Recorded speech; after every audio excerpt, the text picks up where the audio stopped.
គឺមានកម្លាំងគុយហើយនិងកម្លាំងâmមិនបានយើងមានកម្លាំងកាត់តែ2ដោយសារអី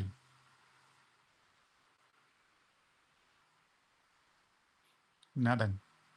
ដោយសារអី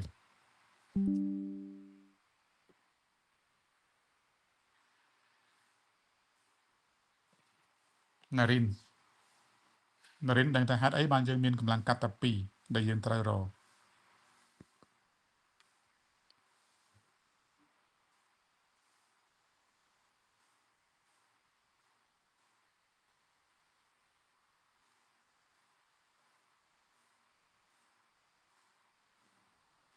ណារិនចូលទេឬក៏បើកទូរស័ព្ទចោលកិត្យា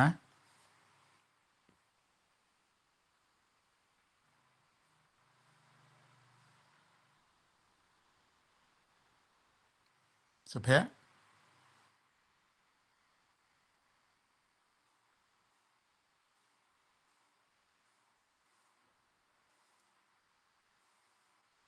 ពួកយើងអត់ហ៊ានឆ្លើយឬក៏ខ្ជិលឆ្លើយមិនគូស្រីលីប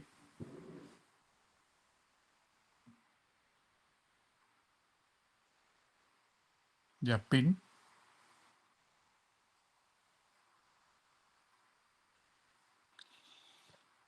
មានឥឡូវមន្ត្រីដែលគាត់ដើរឆែកវត្តមាន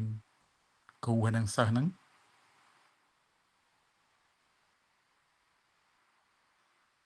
គេរកឃើញថាមានគ្រូចូលបង្រៀនយឺត1ម៉ោងក៏មានគ្រូអវត្តមានក៏មានប៉ុន្តែគេអត់តនិយាយពីសិស្សណានិយាយពីគ្រូប៉ុន្តែចំពោះម៉ោងគ្រូគឺมันបើនិយាយឲ្យចំទៅគ្រូបង្រៀនសាលាយើងជាង20ឆ្នាំហ្នឹងគ្រូអត់ដែលអវត្តមានម្ដងទេលើកលែងតែបញ្ហាសុខភាពហើយបញ្ហាសុខភាពហ្នឹងតាំងពីគ្រូចូលបង្រៀនសាលាយើង20ឆ្នាំជាងមកទៅគ្រូឈប់បាន2ម៉ោងហើយ2ថ្នាក់ជាប់គ្នាក្នុងថ្ងៃតែមួយតែប្រហែលអាទិត្យមុនហ្នឹងទេអញ្ចឹងជាង20ឆ្នាំមកគ្រូមិនដែលអវត្តមានម្ដងសោះ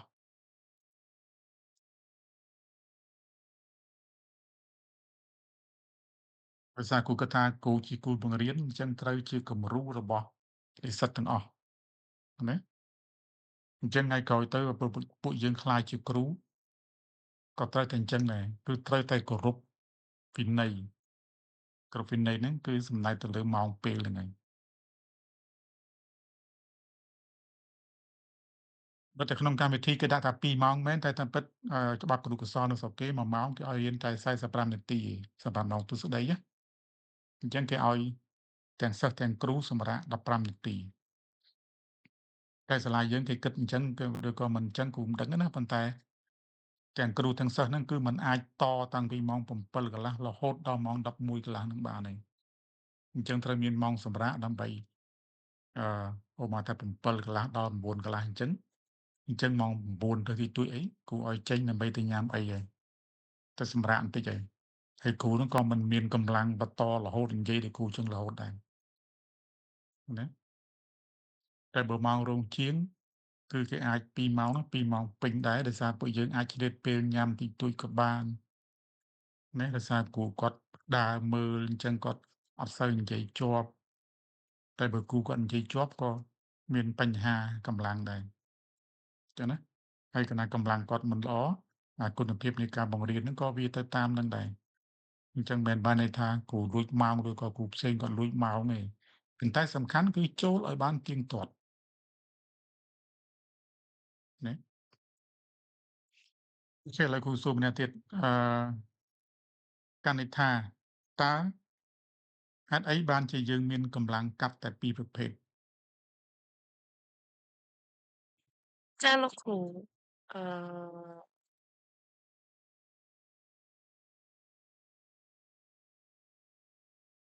ដោយសារអីអឺ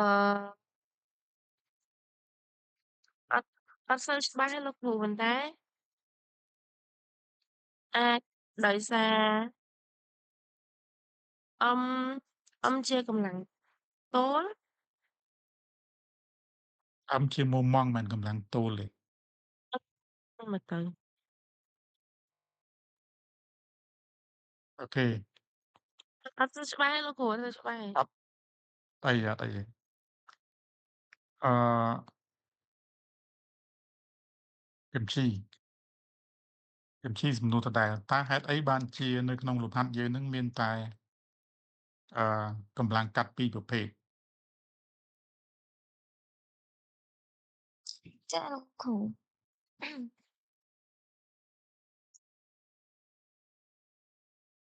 តើអីអត់ច្បាស់ដែរលោកគ្រូអូខេទៅជុំមិនបានយើងមានកម្លាំងកាត់តែ2ប្រភេទអអានេះខ្ញុំឆ្លើយអត់សូវច្បាស់ដែរលោកគ្រូប៉ុន្តែលោកគ្រូក៏និយាយពីកម្លាំងទាំងអស់នេះជាកម្លាំងតូលហើយកម្លាំងទាំងអស់នេះជាកម្លាំងតូលបើក្រាហ្វិករបស់គុយនឹងថេរច្បាស់ហើយលោកគ្រូត្រឹមត្រូវតែគាត់ប៊ីសត្រូវជំតិចទៀតចាំសម្ដីគ្រូគាត់បានជុំអូខេអញ្ចឹងគ្រូចង់បញ្ចូលពួកយើងហ្នឹងហើយទៀតអញ្ចឹងនិយាយទៅអញ្ចឹងទៀតចាកុំប្រទេសទី2ទី1កម្ពុជាសមីការដេក្រេទី1អូខេអញ្ចឹងកាន់ណាកម្លាំងដែលចូលធ្វើប្រតិកម្មជាកម្លាំងទោលយើងសម្គាល់កម្លាំងទោលនិងកម្លាំងវាមិនកម្លាំងវាមិន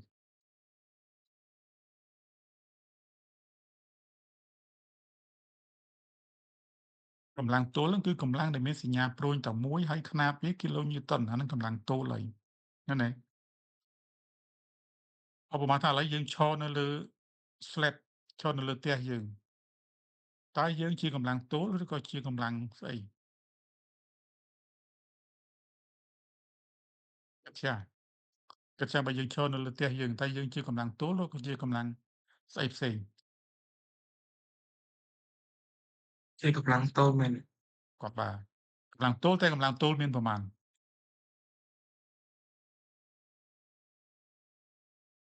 កម្លាំងទោលមានមួយមាន2ដោយសារជើងយើងមាន2យើងមិនចូលចំ2កន្លែងហ្នឹងហើយអញ្ចឹងពាក្យថាកម្លាំងទោលហ្នឹងគឺមានតែមួយឯងចំណុចចាប់វាតែបើយើងមានជើង2អាហ្នឹងវាមានកម្លាំងទោល2ឯងណាឡានក៏ជាកម្លាំងទោលដែរបើវាឈប់នៅស្ងៀមប៉ុន្តែកម្លាំងទោលរបស់ឡានសកត់ទៅលើ slab ឬក៏កន្លែងចំណតហ្នឹងវាមានកម្លាំងទោលទាំងអស់ប្រមាណគិតចាមានទាំងអស់ប្រមាណ4មែនគ្រូគាត់បាទមាន4សកង់វាមាន4អាហ្នឹងបើយើងនិយាយឡានកង់4ណាតែបើកង់ច្រើនជាងហ្នឹងគឺទៅតាមហ្នឹងទៅអូខេអញ្ចឹងនៅក្នុងហ្នឹងគូចង់ឲ្យពួកយើងយល់ពីអញ្ចឹងទៅសិនបានយើងដឹងថាតើយើងត្រូវរកកម្លាំងកាត់ប្រមាណកាលណាយើងមានកម្លាំងទោលនៅលើធ្នឹមបើមិនអញ្ចឹងទេយើងអត់ដឹងថាយើងធ្វើមហាត់នឹងធ្វើអីខ្លះទេអញ្ចឹងបើយើងចង់ធ្វើអីមួយយើងអត់ដឹងគោលដៅយើងធ្វើមិនចេញណាអនាគតទៅពួកយើងចង់គូប្លង់អញ្ចឹងឬពួកយើងចង់ខ្លាយខ្លួនទៅជាអាស្ទិចគឺអ្នកបង្កើតប្លង់មិនមែនអ្នកគូប្លង់ទេណាគឺស្រុកគេមានសាលាមួយបង្រៀនតែគូប្លង់ហ្មងហើយប្លង់ដែលគូហ្នឹងក៏អត់មានគិតខ្លួនឯងទេគាត់យកតែគំនិតរបស់អាស្ទិចគេស្កេតហើយគេឲ្យយើងគូអញ្ចឹងគេគូលឿនហើយស្អាតប៉ុន្តែអាគំនិតដែលស្អាតហ្នឹងមិនមែនរបស់គាត់ទេគឺបានមកពីអាស្ទិចដែលគេបានស្កេតឲ្យដែលគេឲ្យផ្ដល់គំនិតដែលគេហៅទៅប្រជុំគេហៅទៅប្រាប់ដូចយើងអត់មានទេតែយើងមានអាស្ទិចយកហ្មងណាអញ្ចឹងពួកយើងទៅចេះស្កេតនឹងផងទៅចេះទាំងគិតនឹងផងទៅចេះទាំងគូនឹងផងដោយសារនៅស្រុកគេបែងចែកអញ្ចឹងបានអឺការងារទៅលឿនឃើញទេរហូតដល់មានក្រុមហ៊ុនខ្លះហ្នឹងទាមទារឲ្យអាយស្ទិចចេះទាំងមើលប្លង់សាងសង់ទៀតហ៎ធ្នឹមហ្នឹងគេធ្វើម៉េចណាដាក់ដែកម៉េចបញ្ជាគេឲ្យចងម៉េចតែពិតអត់ពិបាកទេអាហ្នឹងពួកយើងអាចមើលបានតែបើឲ្យពួកយើងគណនាបានអាហ្នឹងអត់កើតទេអាហ្នឹងតើតែយើងចូលរៀនសាលាវិស្វករសិនប៉ុន្តែគ្រាន់តែមើលប្លង់ដើម្បីសាងសង់គឺពួកយើងត្រូវចេះមើលពួកយើងចេះមើលប្លង់របស់យើងដែរអញ្ចឹងឧបមាប្លង់យើងគូរយើងដឹងផ្លូវចូលទៅណានេះទ្វារទៅគូរប៉ុណ្ណានេះបើគូរមើលពីលើទ្វារហ្នឹងបើកទៅខាងណាបើកទៅឆ្វេងឬស្ដាំដល់ទិញដល់ពេលយើងទៅទិញទ្វារគេសួរទ្វារហ្នឹងបើកទៅខាងណាអត់ដឹងផងបើអត់ដឹងអញ្ចឹងដាក់សោខាងណាចឹង ព្រោះសោទ្វារមានឆ្វេងស្ដាំអញ្ចឹងហ៎បើទ្វារនឹងបើកទៅស្ដាំសោនៅខាងឆ្វេងវាមិនដែលទ្វារបើកទៅស្ដាំសោនៅខាងស្ដាំអត់ដែលមានអញ្ចឹងទេអញ្ចឹងសក្តា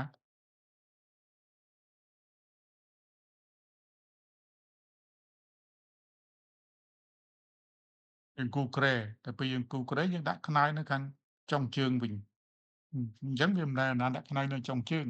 ប៉ុន្តែវាអាចដែរអ្នកខ្លះដូចគ្រូអញ្ចឹងឥឡូវឈរយូរហើមជើងអញ្ចឹងនៅក្បាលក៏មានខ្នើយនៅជើងក៏មានខ្នើយដែរដើម្បីកោតជើងឲ្យផុតពីខ្លួនបន្តិចកុំឲ្យវាហើមជើងសារគ្រូបង្រៀនយូរពេកទៅវាឈរយូរទៅឥឡូវវាទៅជាខូចសរសៃជើងអញ្ចឹងចាប់ពីអាយុ60ឡើងទៅហ្នឹងគឺចាប់ផ្ដើមអឺមានអាការៈហើមជើងដោយសារឈាមជារត់អត់ល្អមិនមែនទាំងអស់ហើយប្រុស20%មនុស្សស្រីអាច80%អញ្ចឹងហ៎អូខេអញ្ចឹងគឺស្អីក៏ដោយគឺសុទ្ធតែយើងត្រូវគិតមុនទាំងអស់បានយើងដឹងមុនទាំងអស់បានយើងអាចធ្វើកិច្ចការនឹងបានដូចយើងទៅពេទ្យអញ្ចឹងយើងមានគោលបំណងឆែកសុខភាពឧទាហរណ៍វាមានgeneral check up វាមានspecific check up បើថាយើងចង់មើលថាស្អីមួយឲ្យច្បាស់លាស់មិនទៅដល់ពេទ្យសួរថាមិនដឹងឈឺអីផងអញ្ចឹងគឺថាមកទៅអីឥឡូវអញ្ចឹងមានករណីពិសេសមួយគេថាអូអញ្ចឹងមកឆែកសុខភាពទូទៅអញ្ចឹងពេទ្យគាត់ tick មើលអានេះមើលអានេះមើលអានេះមើលអានេះអស់ហ្នឹងទៅណាតែបើយើងគ្រុនក្តៅយើងទៅពេទ្យយើងត្រូវដឹងខ្លួនឯងពេទ្យសួរឈឺអីខ្ញុំគ្រុនក្តៅខ្ញុំឈឺកអញ្ចឹងពេទ្យគាត់ចាប់ផ្ដើមដាក់ថ្នាំដើម្បីទប់រោគសញ្ញាហ្នឹងសិនហើយបានគេរកប្រភពនៃជំងឺហ្នឹងតើវាកើតមកពីអីដូចពួកយើងសង់អគារអញ្ចឹងបើអគារនៅវាប្រេះវាបាក់អញ្ចឹងគេចាប់ផ្ដើមមើលបច្ចេកទេសនៃការសាងសង់គេសិក្សាមើលតើយើងសង់ហ្នឹងត្រឹមត្រូវតាមបច្ចេកទេសអត់គណនាតាមច្បាប់បច្ចេកទេសអត់សម្ភារៈដែលយកមកប្រើហ្នឹងត្រឹមត្រូវអត់ហើយបើគណនាត្រឹមត្រូវហើយសម្ភារៈត្រឹមត្រូវហើយអ្នកគូត្រឹមត្រូវហើយអ្នកគិតត្រឹមត្រូវហើយអាគារនឹងបាក់ទៀតគឺជាការធ្វេសប្រហែសរបស់ជាងហើយណាហើយបើជាងអញ្ចឹងជាងនរណាដែលគ្រប់គ្រងជាងនរណាដែលមើលជាងវិស្វករនិងអាស្ទិកជាប់ដដែល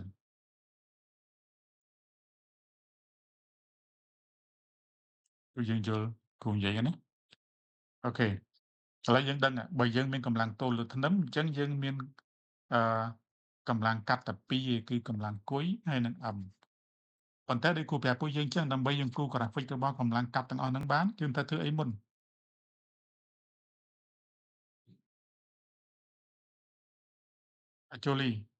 ជូលីមិនដឹងជាតកូលដឹងជាឈ្មោះទេគ្រូហៅឃើញនៅក្នុង screen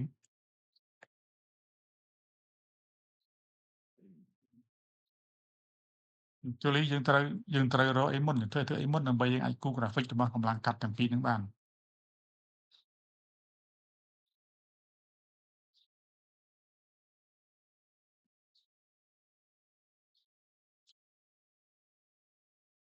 ចេះពួកយើងចាំអា plate គ្រូសុំ screenshot មួយសិនគ្រូសុំចូលរូបអាចារ្យចោលដើម្បីកុំឲ្យច្រឡំគ្នាជាមួយនឹងម៉ោងមុន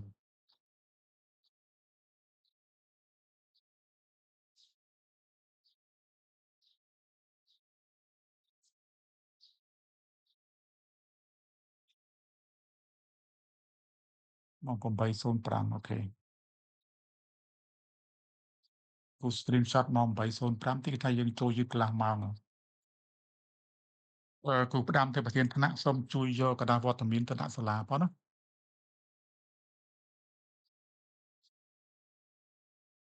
ដល់ភ្លេចដាក់នៅនឹងគេរករឿង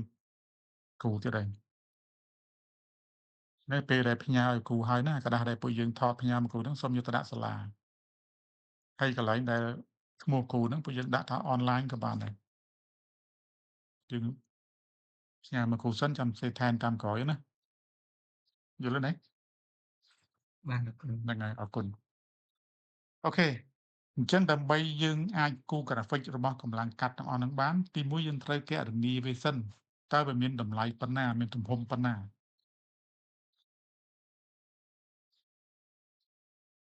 គ្រាន់តែយើងដឹងទំហំវាបានយើងអាចគូរ graphic នឹងបានអូខេអញ្ចឹងជាទូទៅគឺយើងស្គាល់ទាំងអស់គ្នាហើយគឺគុយ A ស្មើនឹង A អាហ្នឹងជារូបមន្តដែលយើងមានគ្រូប្រាប់ពួកយើងណាគុយ A ស្មើនឹង A គុយ B ស្មើនឹងដក B ហ្នឹងយើងទាញយកអញ្ចឹងហ្មងនេះអញ្ចឹងយើងបានគុយវា2នៅចំជើងតម្រូវខាងឆ្វេងគេហៅគុយ AL ហើយគេហៅគុយ AR នៅចំជើងតម្រងស្ដាំគេហៅគុយ BL ចឹងយើងហៅគុយ B គុយ A ទៅទេក៏បានដែរដូចผมប្រាប់ចឹងដោយសារវាមានតែមួយខាងណាអូខេអញ្ចឹងគ្រូមើល zoom ឲ្យធំវិញដូចតែយើងបាន screenshot ហើយប៉ុន្តែគ្រូសូមបញ្ឈរអឺ screen វិញដដែលដោយសារនៅចន្លោះចុំរូបឲ្យគ្រូវិញទៅណាបាត់ហើយដោយសារនៅចន្លោះលេខ1មក A ខាងស្ដាំហ្នឹងវាអត់មានកម្លាំងអីផ្សេងអញ្ចឹងយើងទាញបានថាគុយ A ខាងឆ្វេងមកដល់ច្រឡំគុយ A ខាងឆ្វេងគុយមួយខាងឆ្វេងមកដល់គុយ A ហ្នឹងគឺអត់មានកម្លាំងនៅប្លន់ហ្នឹងគេទាញបានគុយពីរហ្នឹងស្មើគ្នាណាដូចគ្នានឹងគុយ B ដែរគុយ B មកដល់គុយនេះឃើញលេខ5យើងនេះកន្លែងនេះ5យើងអត់មានកម្លាំងទេកន្លែងនេះអត់មានកម្លាំងទេណាអត់មានកម្លាំងអញ្ចឹងយើងទាញបានថាគុយ 5A ហ្នឹងស្មើនឹងគុយ B គុយ B ស្មើនឹងដក B អញ្ចឹងពួកយើងភាគច្រើនច្រឡំកន្លែងហ្នឹងអ្នកខ្លះសរសេរថាគុយ B ស្មើនឹងដក B ប៉ុន្តែសរសេរ38/05អាហ្នឹងខុសហើយអូខេអញ្ចឹងយើងបានគុយ4ណាអញ្ចឹងគុយយើងទាំងអស់ដោយគ្រូបង្ហាញអញ្ចឹងនៅកន្លែងលេខ1ហ្នឹងមាន2កន្លែងលេខ2ហ្នឹងមាន2កន្លែងលេខ3ហ្នឹងមាន2កន្លែងលេខ4មាន2កន្លែងលេខ5មាន2អញ្ចឹងគ្រាន់លើធ្នឹមហ្នឹងមាន10នៅប្រឡោះធ្នឹមណាអញ្ចឹងនៅចំកន្លែងជើងតម្រូវ A មានមួយទៀតនៅចំ B មានមួយទៀតទាំងអស់វា12អូខេអញ្ចឹងនៅប្រឡោះនេះយើងរកឃើញនេះរកឃើញណាបើថាប្រឡោះនេះគឺគុយ A ស្មើនឹងគុយ 1L ណានៅប្រឡោះនេះប្រឡោះនេះគុយ 1A ស្មើនឹងគុយ 2L អញ្ចឹងដល់គុយ 1A គឺយើងកាត់នៅខាងស្ដាំលេខ1តាមរូបនេះណាយើងកាត់នៅខាងស្ដាំលេខ1ហើយយើងសម្លឹងទៅខាងឆ្វេងបានវាជិតអញ្ចឹងនៅខាងឆ្វេងហ្នឹងមានរូបប្រមាណយើងត្រូវគូរទាំងអស់បើយើងមិនគូររូបហ្នឹងទេយើងទៅសេសមីការនេះមកគឺអត់បានបន្ទុកទេសមីការនេះហើយអត់បានបន្ទុកដោយសារយើងដឹងថាគុយ 1A ហ្នឹងទៅណាទៅណីបើយើងអត់ដឹងផងហ្នឹងបើយើងអត់គូររូបផងហ្នឹងអញ្ចឹងតើយើងគូររូបនឹងសិនមិនមែនតែម៉ោងគ្រូណាការគូររៀននៅស្រុកគេគឺយ៉ាងដែរកាលណាយើងអត់គូររូបហ្នឹងទេគឺ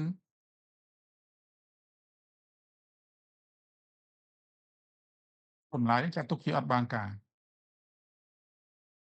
អញ្ចឹងតើតើយើងគូររូបនឹងហើយបានយើងដឹងណាផលបូកកម្លាំងកាយនឹងអស់ស្មើនឹង0អញ្ចឹងគុយ 1A យើងឃើញគ្រូសុំលុបពីចោលបន្តិចដើម្បីកុំឲ្យវាគ្រូសរសេរទៅវាជាន់គ្នាទៅយើងមើលអត់ដឹង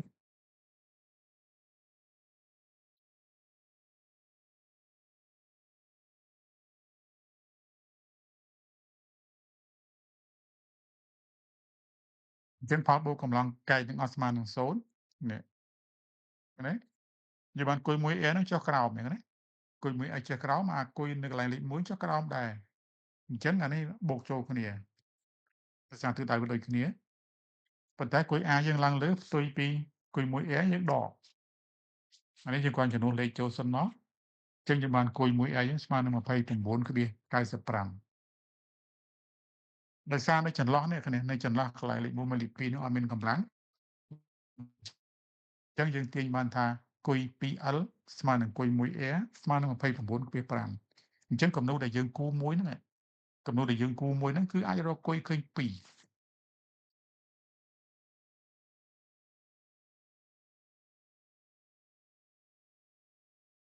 រោះម្ដងយើងរកគុយមួយខាងស្ដាំឯងណាប៉ុន្តែដល់ពេលអាគុយពីខាងឆ្វេងហ្នឹងពីចន្លោះពីស្ដាំលេខ1មកឆ្វេងលេខ2ហ្នឹងវាអត់មានកម្លាំងអីអញ្ចឹងយើងទាញ2ហ្នឹងស្មើគ្នាហ្មង ណា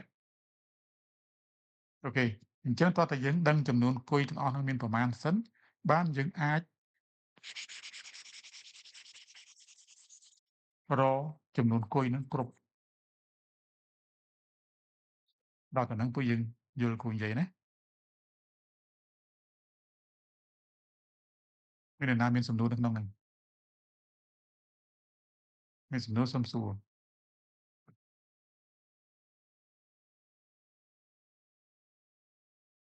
មានទេណាតាមពិតថ្ងៃនេះគេកែឌីប្លូមនៅសាលាចាស់ចុងក្រោយប៉ុន្តែគ្រូសុំគេអត់ទៅវិញដោយសារថ្ងៃពុធហ្នឹងពួកយើងត្រូវរៀនជាមួយគ្រូ4ថ្នាក់ហ្នឹងហើយបើសិនជាគ្រូអត់បង្រៀនទៀតអាទិត្យណានោះយើងឈប់មួយអាទិត្យទៀតអញ្ចឹងវាឡើង2ដងហើយអញ្ចឹងអត់កើតទេរកពេលសងបានទេពួកយើងជប់ម្ដងពិបាកសងដែរអញ្ចឹងពុំមែនតែគ្រូនឹងសងម្នាក់ឯងណាមានគ្រូផ្សេងគាត់សងដែរអញ្ចឹងវាធ្វើឲ្យពួកយើងរកពេលរៀនមិនបានទេអារៀនប្រចាំពេលផងអារៀនសងផងណាពេលអញ្ចឹងទៅសាលាប្រហែលជាអន់ចិត្តគ្រូបន្តិចដោយសារអត់បានទៅជួយកែឌីប្លូមចុងក្រោយឌីប្លូមគេកែ3លើកលើកទី1លើកទី2លើកទី3ហើយបានចាប់ផ្ដើមទៅការពារអញ្ចឹងថ្ងៃនេះគឺថ្ងៃចុងក្រោយអ្នកធ្លាក់ជាប់អីគឺគេដឹងថ្ងៃហ្នឹងអញ្ចឹងតោះតែអ្នកជាប់បានឡើងទៅការពារបានអ្នកធ្លាក់អត់អាចទៅការពារបានទេអញ្ចឹងពេលការពារបើសិនជាពួកយើងមានឱកាសឬក៏យើងមានពេលឆ្នាំហ្នឹងក៏បានឆ្នាំក្រោយក៏បានពួកយើងអាចអឺទៅមើលទីការពារដើម្បីជាបទពិសោធន៍នៅពេលដែលយើងការពារឌីប្លូមយើងគួរធ្វើម៉េចឲ្យបានដូចគេឬក៏ល្អជាងគេមិនមែនចេះតែរៀនទៅហើយដល់ពេលការពារមិនដឹងធ្វើម៉េចណាប៉ុន្តែក៏មិនទាន់ប្រញាប់អីពេកដែរដោយសារអឺចាប់ពីឆ្នាំក្រោយទៀតទៅប្រហែលជាគេការពារនៅសាលាថ្មីយើងហើយអញ្ចឹងពួកយើងអាចចូលរួមបានអញ្ចឹងណាអូខេឥឡូវយើងចង់របន្ទោសកណ្ដាលនិយាយច្រើនទៅវាយើងស្ងួតតឥ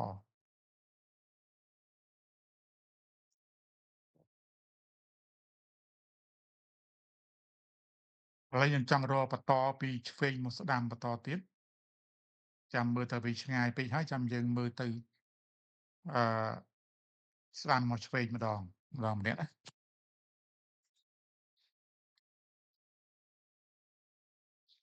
អូខេឥឡូវយើងចង់រកគុយពីខាងស្ដាំម្ដង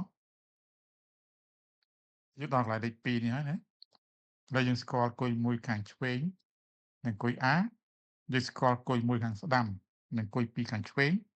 ហើយយើងចង់រកបន្លោះនេះគុយពីរខាងស្ដាំវាស្មើនឹងគុយ3ខាងឆ្វេង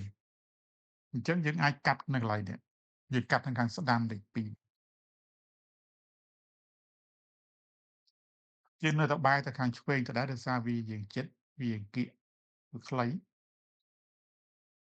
អញ្ចឹងកាលណាពួកយើងសម្លឹងទៅខាងឆ្វេងគឺយើងបានកម្លាំងគុយ2នៅខាងស្ដាំនោះចុះក្រោមនឹងលក្ខខណ្ឌវាណាដូចគ្រូនិយាយដដែលគឺត្រូវតែគូររូបនឹង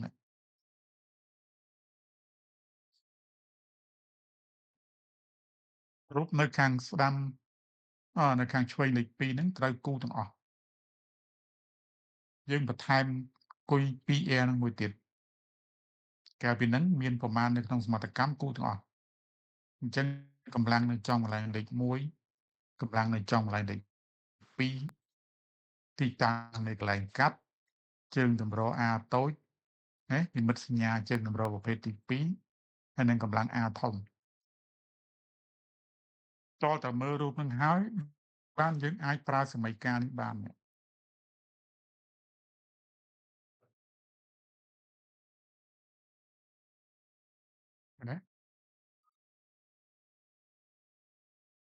ដោយសារយើងចង់គណនាគុយ 2R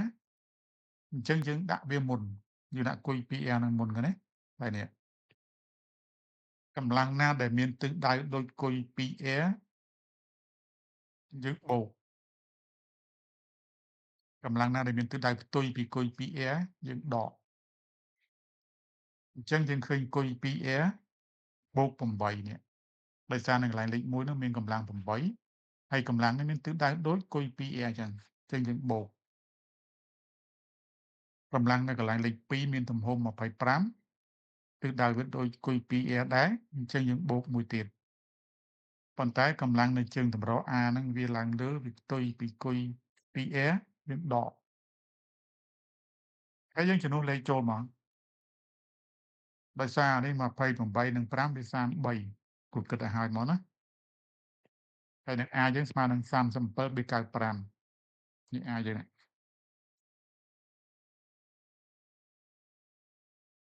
អញ្ចឹងយើងរកទៅឃើញគុយ 2R ស្មើនឹង4.95ណាអញ្ចឹងនាំឲ្យគុយ3ខាងឆ្វេងស្មើនឹងគុយ 2R ស្មើនឹង4.95យើងបានគុយមួយគូទៀតហើយអត់ពិបាកអីកានេះស្រួលតែគ្រាន់តែយើងត្រូវគូរូបដែលយើងកាត់នៅចំទីតាំងមួយហើយយើងសម្លឹងទៅខាងណាហែនវាបន្តិចមកអស់ពេញយ៉ាងពេញអញចូលក្នុងនេះ yes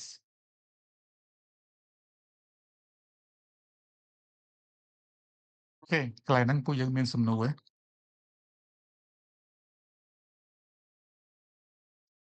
ហ្វៃសាលាគេហៅហ្នឹង លោកគ្រូខ្ញុំសុំសួរមួយ ហ្នឹងហើយគ្រូមក ដូចអាហ្នឹងយើងត្រូវមើលសញ្ញាខ្ញុំថាដូចមើលពី A ទៅអញ្ចឹងទៅពេលដល់ចំណុចគយពី A ហ្នឹងកម្លាំងហ្នឹងត្រូវចុះត្រូវអត់លោកគ្រូយើងមើលពីឆ្វេងទៅស្ដាំអញ្ចឹងមែនអឺយើងមើលពីតែពិតរូបដែលយើងកាត់ហ្នឹងយើងមើលទៅខាងឆ្វេងមិនឆ្វេងទៅស្ដាំទេយើងមើលមកខាងនេះអញ្ចឹងហើយខាងហ្នឹងមិនខាងឆ្វេងអញ្ចឹងឆ្វេងនេះឆ្វេងអីគេ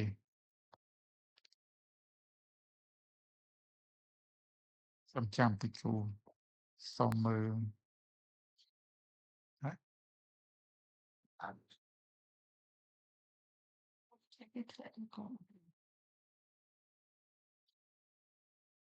អឺសូមចាំតិចណានេះគ្រូឃើញឈ្មោះតកូលអត់ឃើញឈ្មោះមែនតើ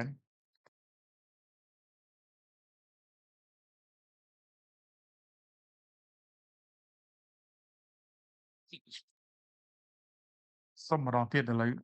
ដើម្បីឲ្យច្បាស់សំណួរមានគ្រូឡើយជាប់នេះតិច ខ្ញុំចង់សួរថាលោកគ្រូដោយសារតែលំហាត់ហ្នឹងខាងក្រោមទៀតហ្នឹងដោយសារតែផ្នែកដែលយើងកាត់មកក្រោយគេអញ្ចឹងឧទាហរណ៍ដូចគយពី A ហ្នឹងទៅពេលខ្លះមានសញ្ញាចុះបន្ទាប់មកដូចជួរទី3ហ្នឹងគយ 5L អញ្ចឹងវាឡើងអញ្ចឹងណាតើវាខុសគ្នាមិនអញ្ចឹងគ្រូយើងមើលមិនអញ្ចឹងមិនដឹងថាចុះឬក៏ឡើងអញ្ចឹង អូខេសំណួរហ្នឹងល្អគាត់បាទឥឡូវគួយចូលមកកន្លែងយើងគូវិញណាអូខេសូមចាំផ្លែសាលាគេមានបញ្ហាខ្វះគ្រូ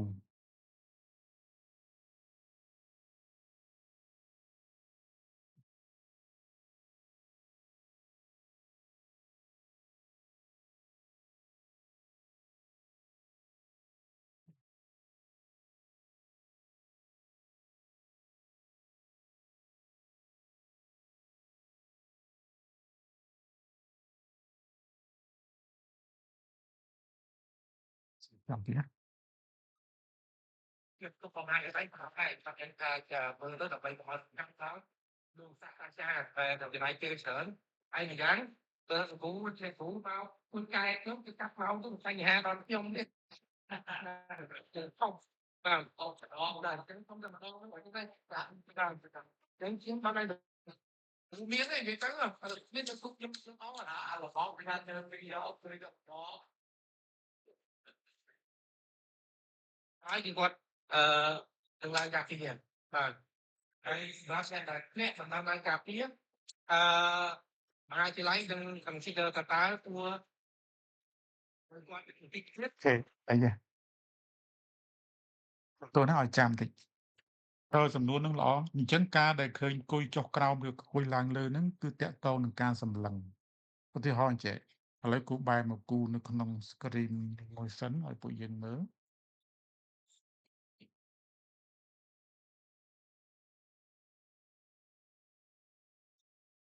នេះស្នឹមមើលយើងពួកយើងត្រូវចាំអាហ្នឹងច្បាស់មកណាជើងទម្រហ្នឹងខាងណាជាប់ខាងណាមានចលនាបានដូចគ្នាអត់អីទេ A B អញ្ចឹងឧទាហរណ៍លេខ1លេខ2លេខ3កម្លាំងទី1ពេល1កម្លាំងពេល2កម្លាំងពេល3ណាភ្លេចដាក់សញ្ញាព្រួយ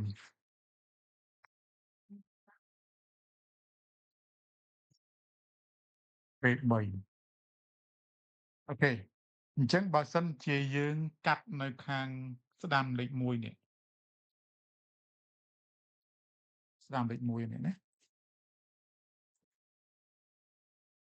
ហើយយើងត្រូវសម្លឹងមកខាងណា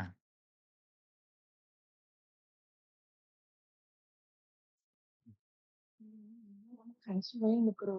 បាទយើងត្រូវសម្លឹងមកខាងឆ្វេងអញ្ចឹងបើយើងសម្លឹងមកខាងឆ្វេងយើងត្រូវគូររូបខាងឆ្វេងនឹងទាំងអស់ឡើងវិញមកត្រឹមតែយើងកាត់នេះកន្លែងកាត់យើងអញ្ចឹងកន្លែងនេះកន្លែងលេខ1នេះអានេះជើងតម្រូវ A របស់យើងអានេះកម្លាំង P1 អញ្ចឹងដោយសារយើងសម្លឹងមកខាងនេះនេះដោយសារយើងសម្លឹងមកខាងនេះអញ្ចឹងគុយកន្លែងនេះគឺត្រូវតែមានឈ្មោះថាគុយមួយខាងស្ដាំដោយសារយើងកាត់ខាងស្ដាំលេខ1ហើយវាចុះក្រោមអញ្ចឹងវាចុះក្រោមហ្នឹងគឺមូលហេតុដោយសារយើងសម្លឹងមកខាងឆ្វេងនេះអាហ្នឹងជាច្បាប់មកជារួមមុនគេកំណត់ឲ្យអញ្ចឹងហ្មងអត់អាចដូរបានទេតែគូនិយាយជាច្បាប់នៅអឺរ៉ុបណាតែប្រទេសតែគូពង្រៀនតែគូរៀនណានៅរបស់វៀតណាមរបស់បារាំងរបស់អង់គ្លេសរបស់អាមេរិកអីគាត់ដឹងទេប៉ុន្តែបើយើងសម្លឹងមកខាងស្ដាំវិញឧទាហរណ៍អញ្ចឹងរូបយើងនិយាយទៅគូវែងចេះណាអញ្ចឹងហើយបានគូ recommend ថាយើងត្រូវសម្លឹងមកខាងណាដែលជិតដែលខ្លីយើងស្រួលគូអញ្ចឹងពេលប្រឡងយើងឡើងគូមកខាងវែងហ្នឹងយើងចាញ់យើងបាត់ម៉ោងហើយអញ្ចឹងកន្លែងនេះកន្លែងយើងកាត់ទៅនេះណាអញ្ចឹងពេលនេះគឺពេល1ពេល2យើងឃើញពេល2នៅខាងនេះយើងឃើញពេល3នៅខាងនេះគុយកន្លែងហ្នឹងនៅតែគុយមួយខាងស្ដាំដដែលប៉ុន្តែឥឡូវគុយនឹងទៅណាគុយនឹងទៅលើឬក៏ទៅក្រោមគុយដដែលហ្នឹងឯងវាគ្រាន់តែយើងសម្លឹងមកខាងនេះ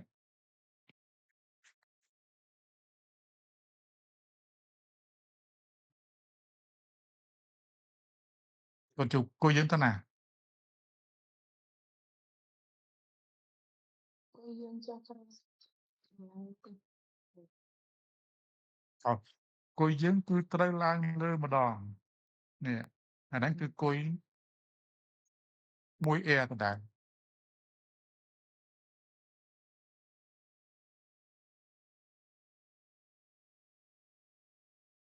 អញ្ចឹងគ្រូ ហ្នឹងហើយអាហ្នឹងដែលគ្រូចង់បញ្យល់ពួកយើងបោះថាអាហ្នឹងគឺជារូបមន្តដែលគេបានកំណត់ឲ្យយើងមកអញ្ចឹងកាលណាយើងនេះកាលណាយើងកាត់ចំកន្លែងណាមួយណាកាត់ចំកន្លែងនេះកាលណាយើងកាត់ចំកន្លែងហ្នឹងមួយហើយយើងសម្លឹងមកខាងឆ្វេងនេះឡើងហ្នឹងនេះពួកយើងឃើញ pointer ឃើញ mouse pointer របស់គ្រូហ៎អាពណ៌លឿងៗហ្នឹងណាមើលឃើញទេគ្រូធ្វើចលនានៅលើ screen ហ្នឹងឃើញអត់ឃើញ mouse ហ្នឹងអត់ ឃើញលោកគ្រូឃើញ អូខេអញ្ចឹងបើយើងកាត់ចំកន្លែងហ្នឹងហើយយើងសម្លឹងមកខាងឆ្វេងនេះគឺគេឲ្យទិសដៅគុយមួយខាងស្ដាំហ្នឹងចុះក្រោមអាហ្នឹងគឺជារូបមន្តមកហ្នឹង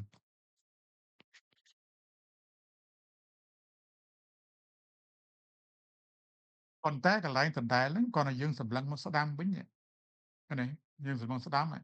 អញ្ចឹងអង្គុយដដែលបើយើងកាត់កន្លែងហ្នឹងដដែលហើយយើងមើលមកខាងស្ដាំយើងមើលមកអត់ឃើញលេខ1ទៀតទេបើយើងមើលមកស្ដាំហើយអញ្ចឹងឃើញតែលេខ2ឃើញតែលេខ3ឃើញតែពេល2ពេល3ឃើញតែ B ឃើញតែ B នេះឃើញទេប៉ុន្តែពេលហ្នឹងគឺគេកំណត់ឲ្យអង្គុយ 1A ហ្នឹងឡើងលើម្ដងឃើញទេមូលហេតុអីបានគេកំណត់អញ្ចឹងមិនម្ដងទៅឆ្វេងម្ដងទៅស្ដាំមិនទៅឆ្វេងចុះក្រោមស្ដាំឡើងលើហើយអង្គុយតែមួយទៀតអង្គុយតែមួយដដែលហ្នឹងអង្គុយនេះឈ្មោះតែមួយគ្រាន់តែយើងសម្លឹងទៅឆ្វេងវាចុះក្រោមយើងសម្លឹងទៅស្ដាំវាឡើងលើដោយសារមានគំនិតធំមួយអញ្ចឹងព្រោះធ្នឹមហ្នឹងដែលគេកាត់ហ្នឹងមិនមែនយើងសង់ហើយយើងកាត់ធ្នឹមហ្នឹងដាច់ហើយបានយើងមើលឃើញអង្គុយហ្នឹងទេអានេះជាការសិក្សាស្រាវជ្រាវរបស់គេមើលការសិក្សាស្រាវជ្រាវហ្នឹងបានន័យថាដើម្បីរកកម្លាំងនៅក្នុងធ្នឹមហ្នឹងគឺគេត្រូវឧទាហរណ៍ថាគេកាត់កន្លែងហ្នឹងមួយឃើញទេអញ្ចឹងនៅពេលដែលគេរុញធ្នឹមនឹងចូលគ្នាវិញដោយសារអាមួយចុះក្រោមអាមួយឡើងលើ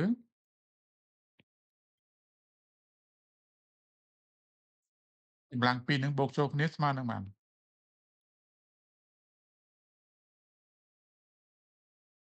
ណាដឹង0គ្រូប៉ុន្តែមក0ឃើញទេអញ្ចឹងគ្រប់ចំណុចទាំងអស់នៅលើធ្នឹមហ្នឹងគឺមានកម្លាំងសរុបរបស់វាស្មើនឹង0អញ្ចឹងបើអាខាងឆ្វេងចុះក្រោមខាងស្ដាំចុះក្រោមដែរយើងបូកមកលេខ0ហើយបើយើងកាត់ហើយយើងមើលទៅឆ្វេងឃើញចុះក្រោមបើយើងកាត់ហើយយើងមើលទៅស្ដាំចុះក្រោមដែរអញ្ចឹងពេលហ្នឹងបូកចូលគ្នាខុសពី0ហើយបើខុសពី0ធ្នឹមហ្នឹងគឺបាក់ហើយដោយសារมันអាចទទួលកម្លាំងពីលើនឹងបានទេអញ្ចឹងហើយបានគេកំណត់ថាបើយើងកាត់នៅចំកន្លែងណាមួយហើយយើងសម្លឹងមកឆ្វេងគឺកន្លែងហ្នឹងអង្គុយចុះក្រោមបើយើងសម្លឹងមកស្ដាំកន្លែងហ្នឹងអង្គុយឡើងលើណាអូខេឥឡូវយើងបែរមកកន្លែងដើមវិញ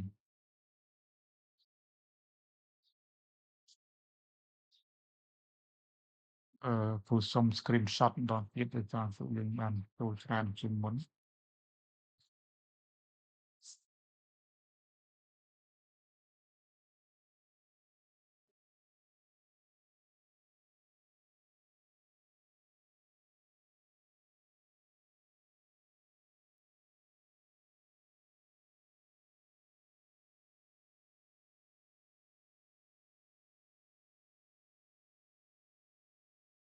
អូខេអញ្ចឹងឥឡូវហ្នឹងគឺយើងយល់ណាយើងយល់ថា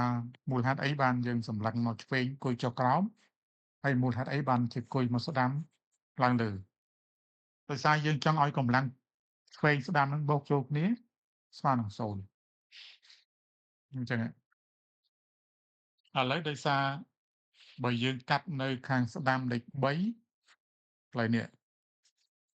បើយើងកាត់កន្លែងនេះហើយយើងសម្លឹងមកខាងឆ្វេងវាឆ្ងាយពេកណាអញ្ចឹងយើងមើលពីខាងស្ដាំទៅមើលពីខាងឆ្វេងទៅស្ដាំម្ដងបានហើយយើងកាត់កន្លែងនេះសារចន្លោះនេះយើងដឹងហើយចន្លោះនេះចុះនេះយើងមិនដឹងហើយយើងដឹងថាគុយ 5A ស្មើនឹងគុយ B ហើយគុយ B ហ្នឹងស្មើនឹងដក B ទៀតអញ្ចឹងកន្លែងហ្នឹងយើងមិនកាត់ទៀតទេណាអញ្ចឹងយើងកាត់កន្លែងនេះទៅជាកាត់កន្លែងហ្នឹងយើងត្រូវសម្លឹងមកខាងនេះខាង A ម្ដងខាងស្ដាំម្ដងហ្នឹងណាគឺមករូបនេះ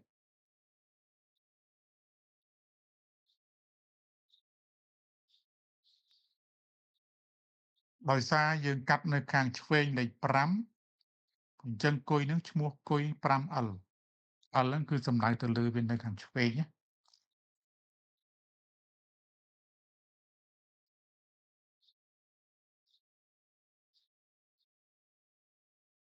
ហើយដោយសារយើងសម្លឹងមកខាងស្ដាំអញ្ចឹងគុយ 5L ហ្នឹងវាឡើងលើយើងអាចស្គូចុះក្រោមបានអត់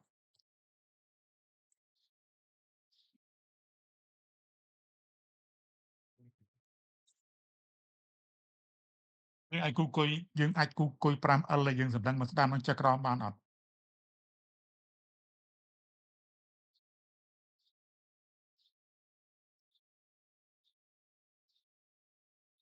អ្នកណាដឹង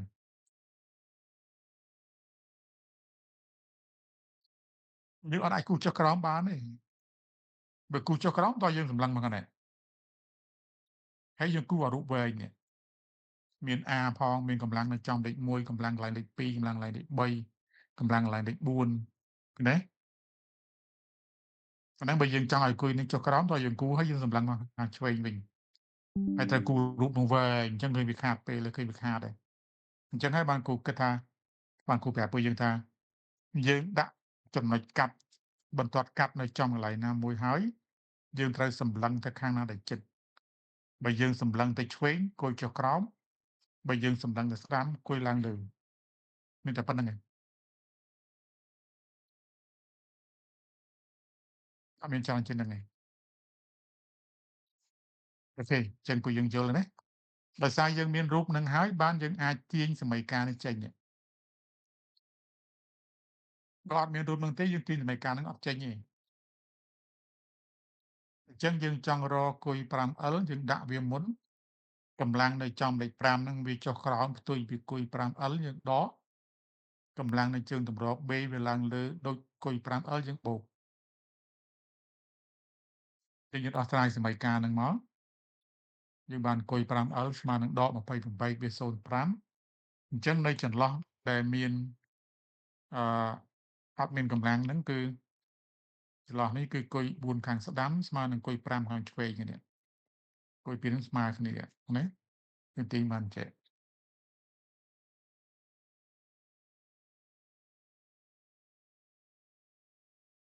អញ្ចឹងយើងនៅកាត់តែមួយប្រឡោះទៀតទេ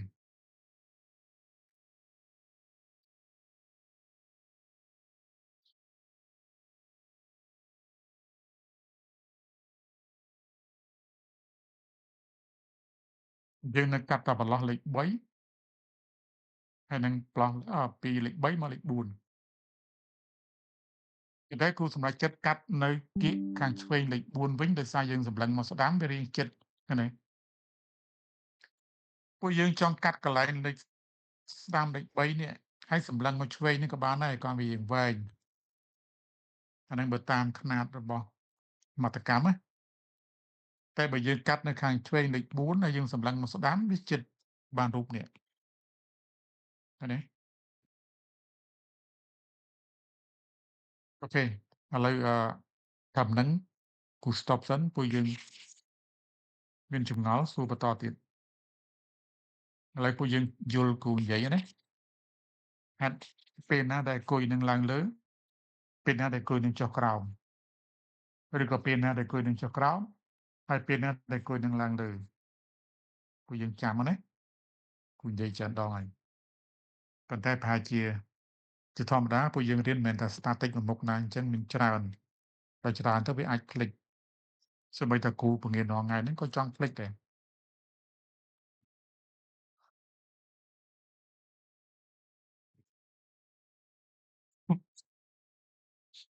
ប៉ុន្តែអាហ្នឹងមិនមែនភ្លេចដោយសារគ្រូអត់ចេះដោយសារកាលណាចាស់ទៅគូក្បាលអត់ reflect វាអត់រហ័សរហួនដូចក្មេងទេអូខេអញ្ចឹងយើងកាត់នៅខាងឆ្វេងលេខ4ហើយយើងសម្លឹងមកខាងស្ដាំឃើញគុយយើងឡើងលើហើយគុយហ្នឹងគឺត្រូវតែមានឈ្មោះ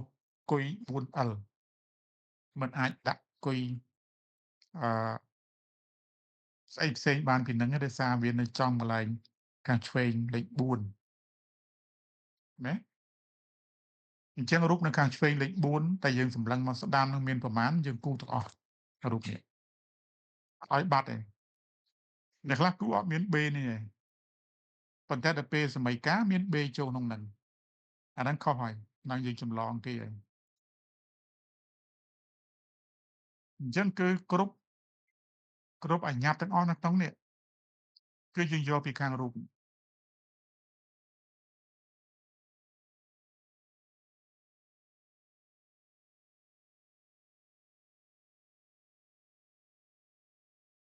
តែហ្នឹងពួកយើងយល់គ្រូនិយាយណា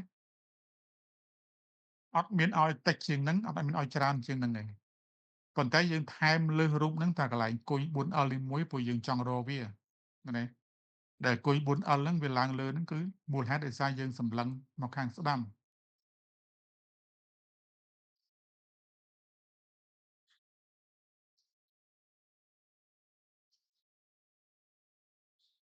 ពេលយើងទាល់ណា អូខេអញ្ចឹងយើងដាក់គុយ 4L ហ្នឹងមុនមកឃើញវាឡើងលើហ្នឹងណាគុយ 4L អា 18 កន្លែងលេខ4ហ្នឹងវាចុះក្រោមយើងដកអា10កន្លែងលេខ5ហ្នឹងចុះក្រោមនេះដកដល់ពេល B ឡើងលើដែរបូកយើងជំនួសលេខចូលទៅយើងឃើញគុយ 4L ស្មើនឹងគុយ5គុយ 4L ទៅហើយអញ្ចឹងឡើយគ្រូសេខុសនៅនេះមួយពួកយើងជួយកែទៅនឹងតិចកន្លែងនេះគឺគុយ 4L ស្មើនឹងគុយ 5A គ្រូសេខុសណាគ្រូ copy នេះយកមកដូរទៅលេខតិចដូរអក្សរ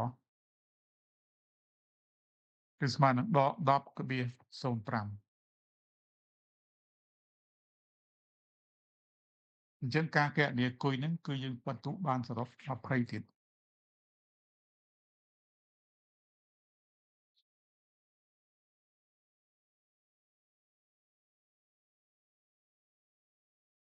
ឥឡូវដល់តំណែងពួកយើងធ្វើត្រូវបានប្រមាណភាគរយប្រមាណអ្នកអរគុណជួបខុសប៉ុន្មានខុស1ខុស2ខ្ញុំត្រូវទាំងអស់លោកគ្រូប៉ុន្តែដូចលោកគ្រូតាមឲ្យអញ្ចឹងខ្ញុំបានតាមឲ្យជាតាមមុន air វិញ អូខេអត់អីទេប៉ុន្តែឲ្យតែត្រូវទិសដៅវាបើយើងដាក់ air តើយើងមើលមកខាងស្ដាំអញ្ចឹងហ៎តហ្នឹងហើយអត់ទេមិនមែនសំទោសមិនមែនមើលស្ដាំទេបើដាក់ air តើយើងកាត់ខាងស្ដាំកន្លែងយើងកាត់ ចាតែខាងស្ដាំឲ្យមើលមកវិញវិញ ហ្នឹងហើយខាងស្ដាំមើលមក B វិញហ្នឹងក៏ត្រូវដែរអីទេប៉ុន្តែចំណាយតែឃើញដូចគ្នាអញ្ចឹងណា ចាឃើញដូចទៅអូខេកុំបើ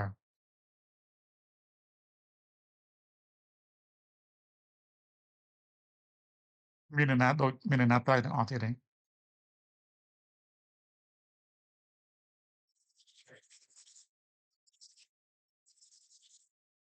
ពួកយើងចាំយកចម្លើយហ្នឹងពួកយើងលោតវាចូលទៅក្នុង PDF សិនណាកុំបើកនៅក្នុង Telegram វាបាក់មើលភាសាក្នុង Telegram យើងបើកចេញពី Telegram ទៅវាមានប្រអប់អញ្ចឹងកុំលេខទាំងអស់មានចឹងទាំងអស់ចឹងទៅវាជន់វាពេញនឹងអស់គួររកកំហុសហ្នឹងបិទអត់ឃើញដែរនឹងមកពីអីសង្ស័យ Telegram វាអត់ support ជាមួយនឹង AutoCAD ណាអត់ support តាមវិធីដែលគូសរសេរយ៉ាង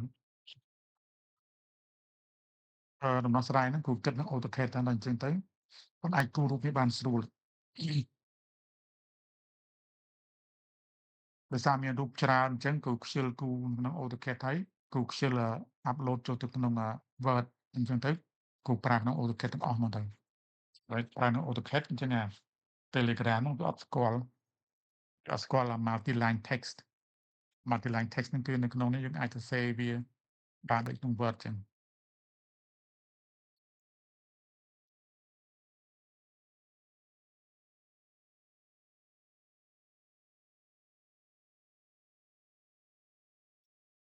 អូខេឥឡូវយើងចាប់ផ្ដើមគូរ graphic របស់កម្លាំងគុយសិនជាពួកយើងមានសំណួរសុំសួរទៅបើថាអត់មានសំណួរទេគូតទៀតគូទុកពេលឲ្យ complete ដូចគូចំណាំនិយាយច្រើនដងអញ្ចឹងណាពួកយើងទី1កុំរក្សាចរិតស្ងាត់ស្ងៀមទោះបីយើងជាមនុស្សស្ងាត់ស្ងៀមក៏ដោយព្រោះខ្មែរយើងមានចរិតស្ងាត់ស្ងៀមភាគច្រើនណាតែយើងអ៊ូអរជាមួយនឹងគ្នាយើងតែយើងស្ងាត់ស្ងៀមជាមួយមនុស្សចាស់ជាពិសេសជាមួយគ្រូឬក៏អ្នកដែលមានអាយុច្រើនជាងយើងគេហៅអញ្ចឹងណាប៉ុន្តែយើងមិនមែនល្បិចល្ពោចអត់បានការទេគឺយើងត្រូវហ៊ានសួរយើងត្រូវហ៊ានឆ្លើយយើងត្រូវហ៊ានសម្លឹងមុខគាត់មិនអឺជើងកាងខ្លះសម្លឹងមុខចំវាយប្រាវមិនអញ្ចឹងណាអាហ្នឹងគឺផ្សេងឯងកាលណាយើងនិយាយគ្នាគឺត្រូវសម្លឹងមុខគ្នាណាយើងមិនសម្លឹងរហូតអត់ដាក់ភ្នែកទេគ្រាន់តែយើងអាចងាកឆ្វេងងាកស្ដាំបានប៉ុន្តែយើងចំណាំមើលនៅអឺរ៉ុបកាលណាគេនិយាយគ្នាគឺគេសម្លឹងមុខគ្នាតែបើសំឡេងចង់ឆ្លោះគ្នាទៅគឺមុខទៅនឹងចង់ដល់គ្នាហ្មងណាអូខេតែគេមិនងាយវាយគ្នាដូចយើងទេយើងអត់និយាយច្រើនទេខឹងចុះទៅវាយប្រាវហ្មងយើងអត់ទេអត់ទេអូខេ ឥឡូវយើងមើលគុយ A ស្មើនឹង A នេះស្មើនឹង 37.95 គីឡូញូតុនអញ្ចឹងក្រាហ្វិកគុយយើងដាក់ខ្នាតឲ្យស្រេចឃើញខ្នាតវាណាអញ្ចឹងយើងគូយើងគិតមាត្រដ្ឋានមកយើងគិតថា 37.90 ហ្នឹងប៉ុណ្ណេះប៉ុណ្ណឹងបន្ទាប់មកគុយ 1L ក៏ស្មើនឹងគុយ A ដែរអញ្ចឹងគុយ 1L ហ្នឹងគឺខាងឆ្វេងលេខ1នេះឃើញទេតោះមកបានយើងភ្ជាប់វាយើងភ្ជាប់ហ្នឹងគឺជាចំនួនថេដោយសារវាមានទំហំប៉ុនគ្នាយើងភ្ជាប់មកបន្ទាប់តាមត្រង់ចេះគូយើងវាបន្តិចណាហើយលេខនេះយើងដាក់វាចំកណ្ដាលអញ្ចឹងហ្មងទៅតាមពិតលេខនេះគឺជាទំហំបងនេះ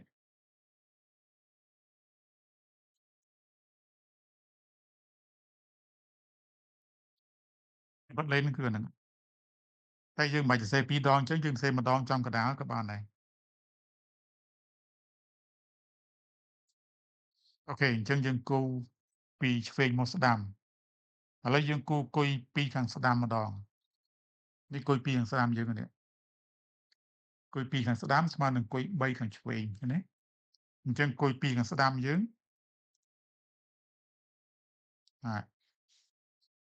ច្រឡំគុយពីខាងឆ្វេងសិនគូម្លងនេះគុយពីខាងឆ្វេងមកគុយមួយខាងស្ដាំណាអញ្ចឹងគុយមួយស្ដាំយើងស្មើនឹង 29.95 កន្លែងនេះ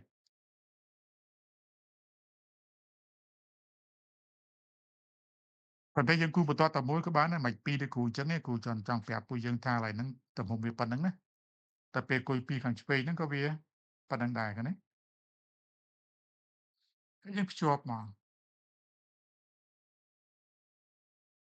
អញ្ចឹងតម្លៃវាគឺ 29.95 នេះលេខបូកយើងដាក់តែម្ដងក៏បានដែរមិនដាក់2ដងទេតែពិតឡើយនេះមានលេខបូកចឹងទេឃើញទេតែសញ្ញាវិជ្ជមានគេមិនដែលដាក់ពីមុខលេខទេណា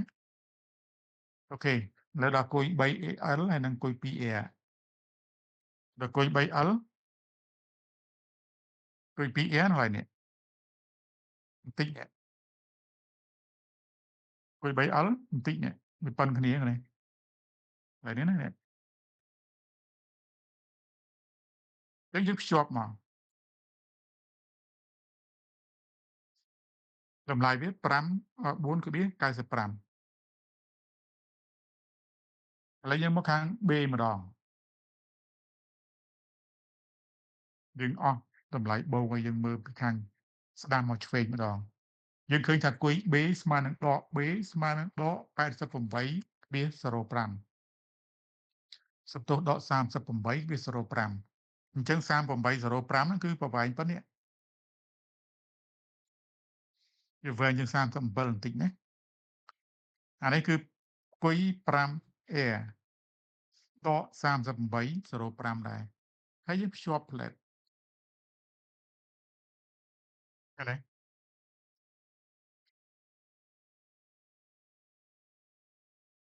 ចន្លោះពីលេខ4មកលេខ5ម្ដងអញ្ចឹងយើងត្រូវការគុយ 4L ហើយនិងគុយ 5A សំទោស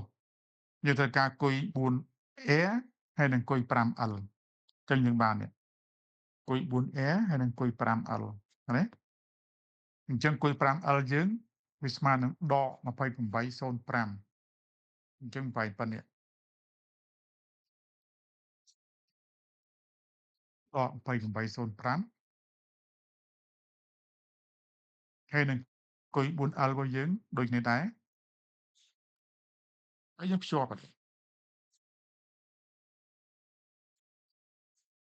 តាមពិតអានេះក៏មានសញ្ញាដកដែរតែយើងដាក់តែមួយក៏បានដែរដោយសារវានៅផ្នែកខាងលើនៃធ្នឹមអានេះតំណាងឲ្យធ្នឹមយើងនេះបន្ទាត់កដាលណាបន្ទាត់ខ្មៅណា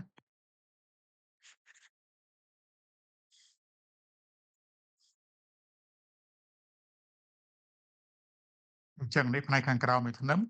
អានេះផ្នែកខាងលើនៃធ្នឹមណាអញ្ចឹងសម្រាប់គុយហ្នឹងយើងចង់គូបូកនៅលើក្បាលនៅក្រោមក្បាលដូចគ្នាអត់អីទេប៉ុន្តែបើវាបូក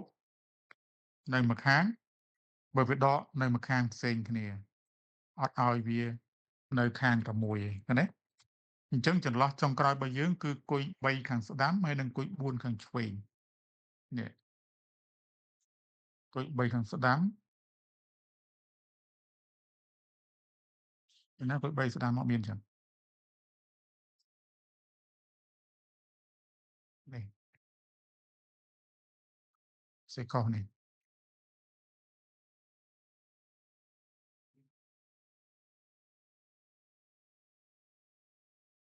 គុយ4 L កន្លែងនេះគុយ3ខាងស្ដាំសុំដូរនេះមួយទៀតគ្រូសេខុសមិនចឹង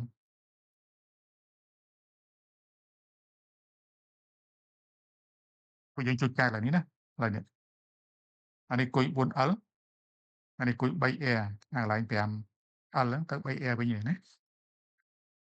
អញ្ចឹងគុយ 4L យើងឃើញហើយស្មើនឹងដក 10.05 គុយ 3R យើងស្មើនឹងប៉ុណ្ណឹងដែរហើយយើងភ្ជាប់មកហ្នឹង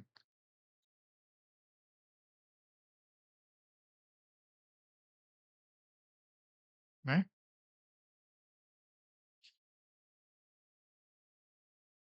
អូខេឥឡូវមានអ្នកណាខ្លះគូក្រាហ្វិកនឹងត្រូវ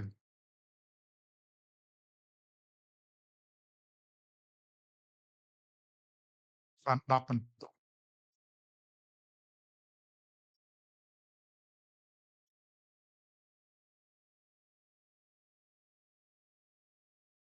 អ្នកណាគូត្រូវ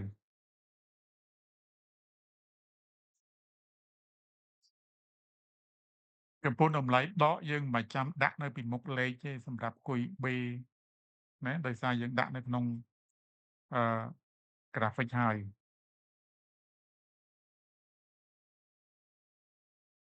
អូ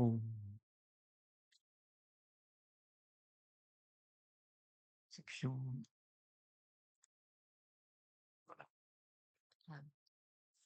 ចេះ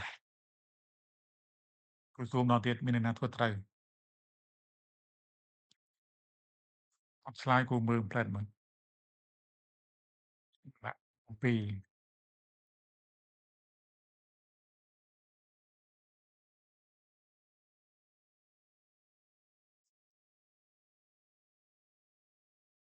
ត្រូវគាត់បើទៅដាក់គុយទៅលើវិញតែអឹមខុសអ្នកណាគេនេះលិនសុកហេងអត់បើ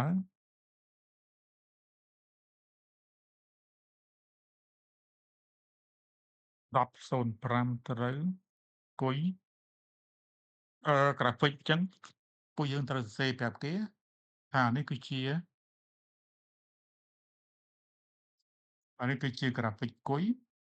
ដាក់ឲ្យគេផុតតែអញ្ចឹងគេអត់ដឹងនឹងក្រាហ្វិកគុយទេនេះគឺជាក្រាហ្វិកគុយហើយຂະຫນាតវាដាក់ក្នុងនេះមកអញ្ចឹងណាអានេះក្រាហ្វិក M នេះ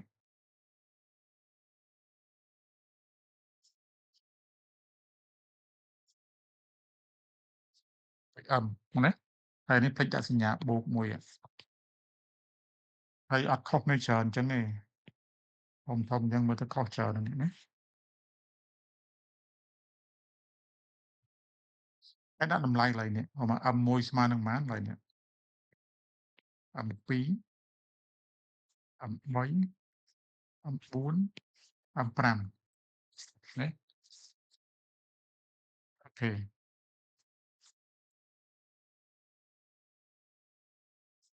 នៅណាគេនេះ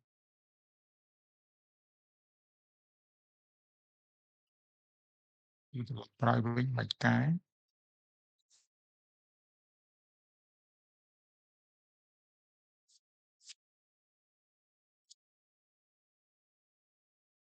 អូខេមើលទៀតពួកយើងឃើញគូគុយត្រូវច្រើន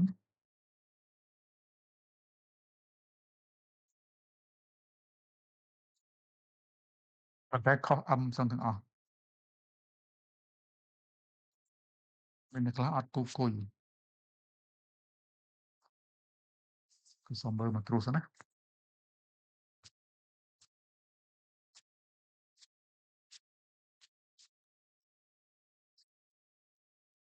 កិត្យាគ្រាន់បើ A ឃើញ3795 B ឃើញ3805គុយ 1A គុយ 2A គុយ 3A គូអញ្ចឹងក៏បានដែរគ្រាន់បើតែគ្រាន់តែវាវែងបន្តិចណាកិត្យារក M ត្រូវ M1 ស្មើនឹង 1B5A M2 ខុសត្រូវតា7ស្មើនឹង 2B7 ដកក្រោយយើងរក M គឺយើងត្រូវចាប់ចំណុចដែលយើងចង់រកណាតែតម្លៃដូចចាំមើលគូមើលសិនអត់បាទ56គូមើលទៅត្រូវកិត្យាលឿនជាងគេ56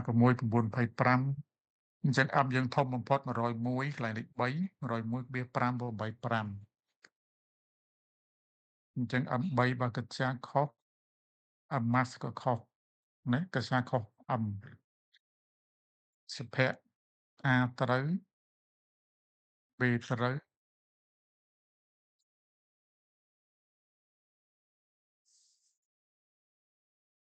អត់ traffic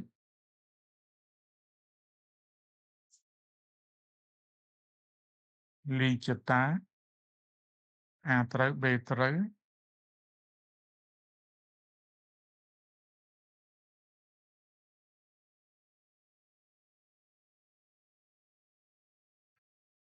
ជាតាលក្រោយមិនចាំគូកន្លែងនេះទេហើយនេះកន្លែងនេះមិនគូណាយើងទាញយកមកយើងទាញថាគុយ A ស្មើនឹងគុយ 1L ហ្មងជាតាចូលទេចាលោកគ្រូ ហ្នឹងហើយកន្លែងនេះក៏ចឹងដែរមិនគូរូបហ្នឹងឯងយើងទាញយកគុយ B ស្មើនឹងគុយ 5A ហ្មងណា ចា ហ្នឹងហើយនេះត្រូវទាំងអស់គាត់បាទឥឡូវយើងមើល M ម្ដង M ខុសដែរពួកយើងអត់ទាន់ចេះរក M ឯងខុសចឹងទាំងអស់គ្នាត្រូវគុយអញ្ចឹងបានបន្ទុកត្រឹមតែ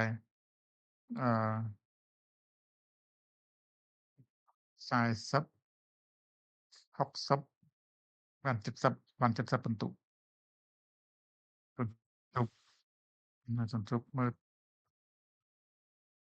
A ត្រូវ B ត្រូវកន្ទុកក៏អញ្ចឹងដែរកន្លែងនេះមិនកាត់ទេមិនគូរូបទេណាកន្លែងហ្នឹងគឺយើងទាញបានថាគុយ A ស្មើនឹង A យកហ្មងណាកន្លែងនេះតោះណា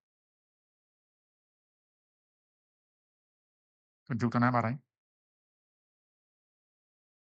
ចាទាន់លោកគ្រូ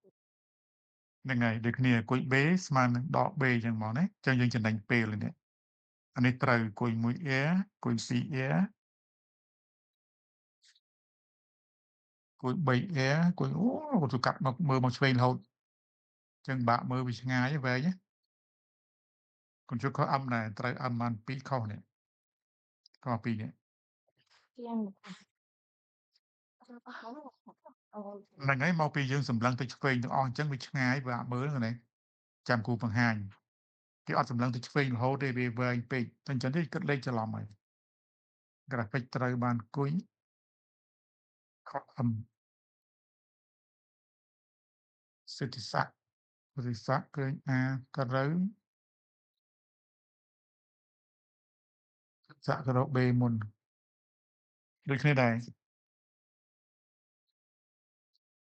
រូបនេះបើគូអញ្ចឹងខុសហ្នឹងយើងមានសញ្ញាពួយបាត់ B បាត់អញ្ចឹងបាន B នេះពីណាមកណាប៉ុន្តែជាទូទៅពីរហ្នឹងមិនគូទេរូបនេះក៏ខុសដែរបានបន្ទុកឯងដោយសារបាត់ A តែនេះបាត់កម្លាំងកន្លែងនេះហើយនឹងបាត់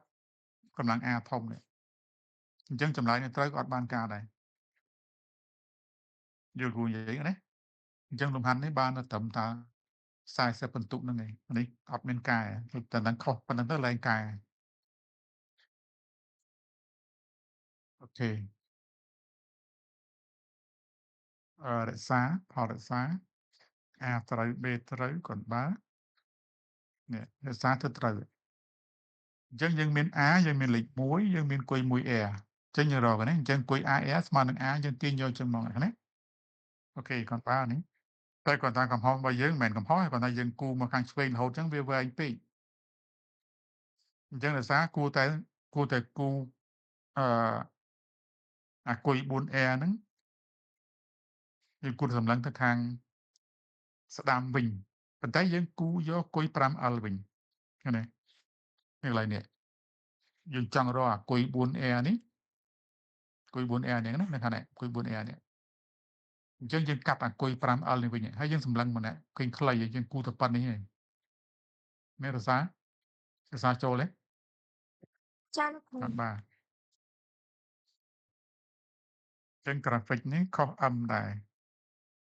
ពួកយើងរក M ខុសគ្រប់គ្នាចឹងមកពីអីនេះ M1 គឺយើងចាប់លេខ1យើងមើលមកខាងនេះ M2 យើងចាប់លេខ2យើងមើលមកខាងនេះ M3 យើងចាប់លេខ3យើងមើលមកខាងហ្នឹងដែរសិនឬក៏យើងមើលមកខាងនេះ M4 យើងលែងមើលមកឆ្វេងហើយឆ្ងាយហើយមើលមកខាងនេះឃើញទេ M5 យើងមើលមកខាងនេះ ចាលោកគ្រូខ្ញុំសូមសួរមួយលោកគ្រូចំពោះកម្លាំងទី1យើងគណនាទៅចេញចម្លើយមកដល់ពេលចូលកម្លាំងទី2យើងដកកម្លាំងទី1ចេញដល់ពេលកម្លាំងទី3ដកទាំងទី1ទី2ចេញមែនលោកគ្រូហ្នឹងហើយដកទាំងពីរអាហ្នឹងបើយើងសម្លឹងមកខាងឆ្វេងដកទាំងពីរឃើញទេមិនបានដកទាំងពីរដោយសារ A ឡើងលើអាទី1ទី2ហ្នឹងផ្ទុយពី A ដកទាំងពីរហ្នឹងហើយបើយើងយកលេខ4ហើយយើងមើលមកឆ្វេងទៀតនេះដក3នឹងចេញទៀតឃើញទេអញ្ចឹងបើយើងបែរភ្លេចដកអា2 3ហ្នឹងដកតែ1មិនយល់ទេអញ្ចឹងបើយើងចាប់ឡើងលេខ4ហើយបើយើងមើលមកឆ្វេងវែងឃើញទេបាក់កណីតែបើយើងមើលមកស្ដាំយើងដកតែកន្លែងនេះមួយឯងបើថា2វា 7B ដកនឹង1វា2គុណនឹង10ឃើញទេអញ្ចឹងបើយើងខុសអា2នឹងទាំងអស់គ្នានេះខុសនេះនេះត្រូវដល់ពេលអាកន្លែង M5 ចេះមើលមកខាងស្ដាំបាន MB តែមើលមកឆ្វេងឃើញឆ្ងាយហ្នឹងនេះវែងចេះហើយយើងសេតែមួយទៅឃើញ5វា 3A អញ្ចឹងភ្លេចដកអានេះភ្លេចដកអានេះភ្លេចដកអានេះតែនេះភ្លេចដក3នេះអញ្ចឹងមកឃើញលេខនឹងធំកว่าនេះអូខេអញ្ចឹងពួកយើងគ្រាន់បើចូលចាំតិចបើចឹងសេលីបមិនបានអត់ចេញអញ្ចឹងអូខេសេលីបចឹងដែរមិនបាច់ចាំគូ A គូ B នឹងទេគេប៉ុណ្្នឹងត្រូវ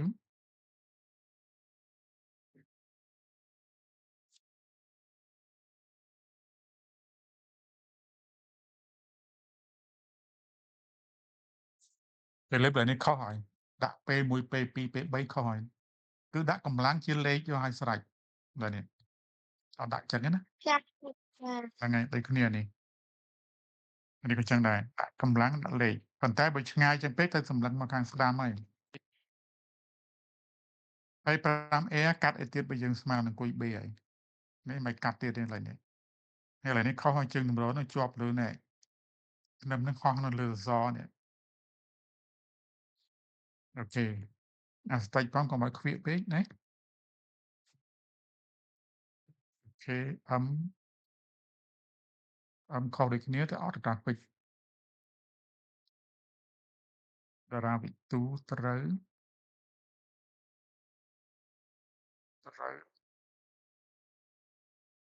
ប៉ុន្តែខុស M4 M3 ទាំងអស់អូខេអញ្ចឹងគ្រូគិតថាពួកយើងអាចពិភាក្សាគ្នាអញ្ចឹងវាខុសដូចគ្នាទាំងអស់ហ្មងមិនបាច់មើលតទៀតទេណាបើពួកយើងមិនចាំគូមកយកទៀតទេអានេះនៅក្នុង Telegram វាចេញអញ្ចឹងបានគ្រូអត់ចង់ឲ្យពួកយើងមើលក្នុង Telegram ណាពួកយើង download វា save វាទុកទៅក្នុងPDF ទៅក្នុង book ក៏បានដែរនៅក្នុងទូរស័ព្ទយើងមានកន្លែង save ទុកមួយផ្សេងទៀតចឹងណាក្រៅយើងបើកចូលចឹងវាឃើញមុខកញ្ចក់ចឹងអូខេកន្លែងនេះខុសនេះសៀវមីកន្លែងចាលោកគ្រូនឹងយើងមិនចាំកាត់ទេកន្លែងនេះ A នេះខុសឲ្យដាក់សញ្ញាព្រួញកម្លាំង A កន្លែងនេះណាចាលោកគ្រូកន្លែងនេះដាក់សញ្ញាព្រួញកម្លាំង A ដែរកន្លែងនេះដាក់គុយ3ខាងឆ្វេងកន្លែងនេះឬក៏3ខាងស្ដាំច្រឡំ3ខាងស្ដាំអត់ដាក់ចឹងលោកគ្រូអត់ដាក់ចឹងអត់បានបន្ទុកអាហ្នឹងដូចគ្នានេះអានេះខ្វះកម្លាំង A ដែរអូខេ អូខេគូគិតថាពួកយើងធ្វើទៅសឹងដូចគ្នាប៉ុន្តែនេះនៅណាគេហ្នឹងគូ graphic ខុសហ្នឹងអានេះបូកឯងអានេះដកនៅខាងស្ដាំនេះដកនេះគុយ B នេះដកតែគុយ A នេះបូកអញ្ចឹងគុយ B ទៅគូសមកក្រោមហ្នឹងណាសូត្រអានេះមួយគុយ B ដកព្រោះគុយ B ស្មើនឹងដក B ស្មើគុយ B យើងគេយើងកាត់ទៅខុសហ្នឹងណាយើងកាត់ទៅខុស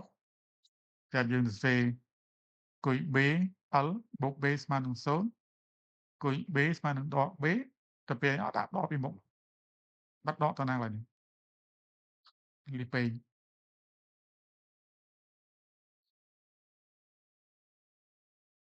ពេលដកសញ្ញាដកនេះដល់ពេលនេះបាត់ដកបាត់ចឹងឥឡូវនេះក៏ដកដែរហើយរូបនេះគូចឹងខុសទៀតតមាន B កន្លែងនេះអានេះតមាន A ឥឡូវតនេះតមានលេខ8កន្លែងនេះអញ្ចឹងរូបនេះអត់បានបន្ទុកទេនេះក៏អត់ដែរនេះក៏អត់ដែរអូខេអឺធានបុប្ផាអញ្ចឹងណា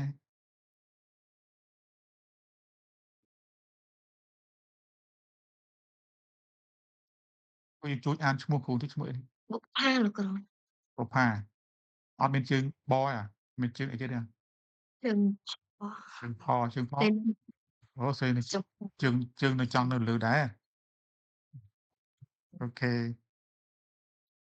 បុប្ផាត្រូវនេះត្រូវអានេះដូចគ្រូប្រាប់ចឹងមិនកាត់ទេកន្លែង A B នេះកន្លែងនេះកាត់ត្រូវតែដាក់កម្លាំង A នេះមិនមែន P ណានេះមើលច្បាស់នេះឥឡូវនេះមិនមែន PA ទេនេះសញ្ញាព្រួញតែនេះណាសញ្ញាព្រួញចេះ